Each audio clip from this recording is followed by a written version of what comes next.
Average chapter का एक ऐसा क्वेश्चन जिसे एग्जामिनर बार बार एग्जाम में पूछ रहा है। क्वेश्चन क्या है, मान लेते हैं कि पहली दो सम संख्याएं का एवरेज क्या होगा। पहली दो सम संख्या कौन सी होंगी भाई, 2 और 4। इनकी एवरेज निकालनी है। मान लो इनकी एवरेज क्या होगी, 2 + 4, नीचे जितनी संख्या है, ऊपर क्या करते हैं एवरेज निकालने के लिए जितनी संख्याएं हैं उसका टोटल करते हैं, नीचे जितने नंबर ऑफ टर्म्स है उससे डिवाइड कर देते हैं। ऊपर टोटल कितना आ गया भाई 6, नीचे है 2, तो यहाँ से एवरेज कितनी आ गई 3। एक और क्वेश्चन देखिए कि मान लेते हैं कि पहले तीन सम संख्या को पहले तीन संख्या कौन सी होंगी, 2, 4 और 6। तो अगर इनकी एवरेज निकालनी है हमें तो क्या करेंगे, तीनों का पहले ऐड करेंगे, तीनों को ऐड करना कितना आ जाएगा 12, और जितनी संख्याएं हैं उससे डिवाइड कर देंगे।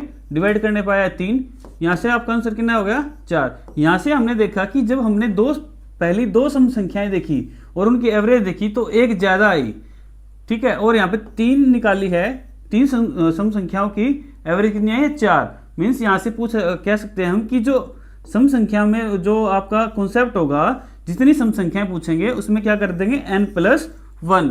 मतलब अगर आपसे पूछ रहा है एग्जामिनर कि पहली 10 सम संख्याओं का एवरेज बताइए, तो उसमें आंसर क्या होगा 11। जैसे एग्जामिनर ने इस साल क्वेश्चन पूछा है आपसे, ये जो क्वेश्चन है आपका DSSB में आया हुआ है, DSSB ACO एग्जाम 2025 में आया हुआ है कि find the average of first 68 even natural numbers. तो यहाँ पे 68 है, तो 68 है तो इसकी एवरेज क्या होगी 69। ठीक है, इसके बाद ये क्वेश्चन आपके लिए होमवर्क है, इसका आंसर आप कमेंट बॉक्स में दीजिए।